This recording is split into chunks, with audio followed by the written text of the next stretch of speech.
Hello and welcome back to Learn with Dhurina. This is your tutor of English, Tanya. And in this lecture, we are going to cover prepositions with verbs. सुनने में थोड़ा सा मुश्किल लग रहा है, लेकिन very simply it can be known as phrasal verbs. जी हाँ, phrasal verbs. Phrasal verbs are combined with two words, phrasal and verbs. Phrasal क्या होते हैं? फ्रेजल मतलब एक सेंटेंस, एक शॉर्ट सेंटेंस जिसका कुछ मीनिंग निकलता है, और वर्ब्स यानी क्रिया हमने पढ़ा हुआ है. ठीक है, तो कुछ ऐसे शॉर्ट सेंटेंसेस जिसमें वर्ब्स इंक्लूडेड होते हैं और उनका अपने आप में कुछ मीनिंग निकलता है, उनको हम बोलते हैं phrasal verbs. We are going to study some examples of phrasal verbs जो कि आप अपनी रोजमर्रा की जिंदगी में यूज करके you can use them in your daily life and enhance your English. Let us skip on to the topic and see what phrasal verbs can be used. Firstly, let us study the definition of phrasal verbs. There are certain verbs which require specific prepositions, and the preposition following the verb affects the verb's meaning, and therefore it is important for communicators to use them properly. Phrasal verbs maximum आपके spoken English में use होते हैं. तो जो communicate कर रहा होता है, एक तो verb का simple मतलब है look. ठीक है, तो अब ये लुक का मतलब होता है देखना, लेकिन अगर मैं यही बोलूं लुक आफ्टर का मतलब होता है to take care of somebody. तो एक वर्ब के साथ जब एक और चीज जुड़ जाती है, that is mostly a preposition, और उसका मीनिंग अपने आप में चेंज हो जाता है, दोज वर्ब्स और phrases are known as phrasal verbs. ठीक है, तो कुछ ऐसे सर्टेन वर्ब्स होते हैं जिनके साथ कुछ प्रेपोजिशंस लगा दी जाए तो उनका जो मीनिंग है वो प्रॉपर चेंज हो जाता है उसका, और वो कम्युनिकेटर्स को हेल्प करता है, आपकी इंग्लिश एडवांस साउंड करती है. ठीक है, फर्स्ट एग्जाम्पल देखते हैं. फर्स्ट एग्जाम्पल है account for which is nothing could account for his depression. Account for का मतलब है nothing could be responsible for his depression. कोई चीज के लिए जब कोई रिस्पॉन्सिबल नहीं होता, you are accounted for this thing, तो तुम रिस्पॉन्सिबल हो इस चीज के लिए, यानी कि अकाउंट फॉर का मतलब होता है to be responsible about something. ठीक है, nothing could account for his depression, कोई भी चीज, उसको जो टेंशन है, उसको जो डिप्रेशन है, उसके लिए कोई भी जिम्मेदार नहीं है. ठीक है, नेक्स्ट इज एक्यूज का मतलब होता है किसी पर इल्जाम लगाना और उसको गिल्टी प्रूव करना, that is accuse of. They accused him for robbing a bank, उन्होंने उस पे बैंक पर डाका डालने का इल्जाम लगाया. सो इल्जाम लगाने के जो फ्रेजल वर्ब होता है that is accuse, ACCUSE, accuse of. ठीक है, The next one is to agree on. किसी चीज पर सहमत होने को बोलते हो आप to agree on. I agree on you. मैं तुमसे, तुम्हारी बात से सहमत हूं. I agree on you. No one could agree on anything. कोई भी एक ग्रुप में किसी भी एक बात पर अग्री नहीं कर पाया, किसी एक बात पर सहमत नहीं हो पाया. In a group discussion you could say nobody could agree on a thing, मतलब कोई एक कंक्लूजन पर नहीं पहुंच पाया.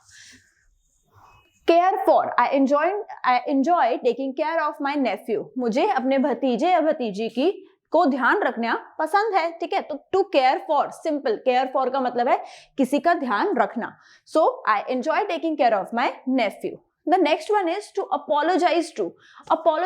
Apologize का मतलब होता है माफी मांगना. तो मैंने किसी से माफी मांगी, so I could say he apologized to me. ठीक है, he apologized to me का मतलब है कि उसने मुझसे माफी मांगी. I apologized to him का मतलब है मैंने उससे माफी मांगी. ठीक है, so he didn't apologize for running away. उसने भागने के लिए माफी नहीं मांगी. नेक्स्ट इज कंपेयर विद मतलब किसी एक चीज से तुलना करना. To compare with something, please compare this with this, please compare the calories of this packet with the calories of this packet. मतलब कि मैं कोई दो चीजों की तुलना कर रही हूं, that is to compare with. How can you compare her with me, तुम मेरी तुलना उससे कैसे कर सकते हो. Next is to congratulate on. जब आप किसी को किसी चीज से रिलेटेड बधाई देते हो, उसको आप बोलते हो to congratulate on. I congratulated her on her visa. So मैंने उसको बधाई दी उसके वीजा आने की खुशी में, और they deserve to be congratulated on their success. उनको उनके सक्सेस के लिए मैंने बधाई दी, उनको डिजर्व करते हैं. डिजर्व मतलब वो हकदार है इस चीज के, ये भी हो सकता है. Next is to convince of. Convince मतलब किसी चीज को लेकर सहमत हो जाना, किसी की बात मान जाना. I am convinced with this मतलब कि मैं इस बात को मान गया हूं, मुझे ये बात समझ में आ रही है. I am convinced of his good intentions, मुझे उसकी जो इंटेंशंस हैं, जो उसकी प्रॉपर उसका करने का कुछ पॉइंट ऑफ व्यू है, उसके लिए मैं एकदम कन्विंस्ड हूं, इसका ये मतलब होता है. Next is consist of. Consist of मतलब किसी एक चीज में बहुत सारी चीजें होती हैं, उसको बोलते हैं इट कंसिस्ट ऑफ दिस, मतलब एक चीज में बहुत सारी चीजों का मिश्रण होता है. So this consist of this, जैसे कि आप एग्जांपल ले सकते हो कि this bowl consist of cucumber, carrot, tomato. तो मतलब कि इस बॉल में क्या क्या चीजें हैं, कोई एक चीज में जब बहुत सारी चीजें होती है तो कंसिस्ट ऑफ का आप यूज करते हो। The sizzler consist of many vegetables. इस सिजलर में, सिजलर एक डिश होती है जो कि आपको एक हॉट पैन में डिसर्व की जाती है, तो एक सिजलर में बहुत सारी वेजिटेबल्स होती है, ये सेंटेंस कह रहा है। Next is to depend on और depend upon. Depend on, don't depend upon so many people. बहुत सारे लोगों पर डिपेंड मत रहो। डिपेंड मत का क्या मतलब होता है, किसी और पर रिलाय मत करो, किसी और के ऊपर वो विश्वास मत करो। Don't depend on somebody, don't depend on many people. Next is happen to, मतलब कोई चीज जब हो जाती है तो happen to, कोई चीज किसी के साथ होती है, it happened to him, ये चीज उसके साथ हुई। If it happened to me, ये चीज मेरे साथ हुई। So she happened to be in my neighborhood, मुझे पता लगा वो तो मेरे पड़ोस में ही रहती है। तो अगर आपने कोई लाइन बोलनी है कि मुझे पता लगा कि वो तो मेरे पड़ोस में ही रहती है, तो you could say it happened that she was my neighbor, it happened to be my neighborhood, she happened to be in my neighborhood। ठीक है। Next is to dream about या ड्रीम ऑफ। किसी चीज का हम सपना देखते हैं, उसको बोलते हैं I dreamed about this, I dreamed of this। इसका मतलब होता है किसी चीज का सपना देखा। We are dreaming about going to Paris, हम सब पेरिस जाने का सपना देख रहे हैं। Next one is to talk to, किसी से बात करना, to talk to. When I am talking to you I expect you to listen to me. जब मैं तुमसे बात कर रही हूँ, मैं एक्सपेक्ट करूंगी, मैं ऐसा आशा करूंगी कि तुम मुझे सुनो, तुम मेरी बात सुनो। तो टॉक टू मतलब किसी से बात करना, when I am talking to you. ठीक है, टॉक टू मतलब तुमसे बात करना basically. Next is recover from. Recover from का मतलब है किसी चीज से उभर जाना, किसी चीज, किसी दर्द से, ऑब्वियसली कोई डिजीज से, किसी पेन से, किसी चोट से। फ्रॉम अ वुंड मतलब कोई चीज का ठीक हो जाना होता है, to recover from. It often takes a long time to recover from a serious illness. Illness मतलब डिजीज, कोई बीमारी। तो कोई सीरियस इलनेस है, कोई बड़ी बीमारी है, उससे ठीक होने में, उससे हील होने में, HEAL हील, उससे हील होने में हमेशा टाइम लगता है। ठीक है। Next one is to provide with. Provide with मतलब किसी चीज को कुछ प्रोवाइड करना, कोई चीज की फैसिलिटी प्रोवाइड करना। You are provided with the internet, मतलब कि हमने आपको इंटरनेट की फैसिलिटी प्रोवाइड कर रखी है। तो जब कोई फैसिलिटी हम बता रहे होते हैं तो उसके लिए हम बताते हैं you are provided with this, provide. So he has provided us with the enough money to last for 10 days. उसने हमें 10 दिन जितना खर्चा निकल जाए उतना पैसा हमें दिया है। ठीक है। Next is to laugh with, मतलब लोगों के साथ हंसना। तो मैं उनके साथ बैठ के हंसता, I laugh with my friends. या फिर when someone laughs it's good to laugh with them, मतलब कोई और हमारे साथ हंस खेल रहा है तो हमें भी उसके साथ हंस खेल के ही जवाब देना चाहिए। So it is when someone laughs it is good to laugh with them. Next is wrestle with. Wrestle, wrestling एक गेम होता है जिसमें लड़ते हैं, तो रेसल विद मतलब कि किसी से लड़ाई करना obviously. So I spend many hours wrestling with this problem but at last I could solve it. मैंने इस प्रॉब्लम से लड़ते लड़ते अब प्रॉब्लम से लड़ रहे हैं यानी कि प्रॉब्लम का सॉल्यूशन निकाल रहे हैं। तो this means I spend many hours to wrestle with, मतलब मैंने इस प्रॉब्लम से लड़ते लड़ते कई घंटे बिता दिए और एट द एंड मैं एक सॉल्यूशन निकाल पाया।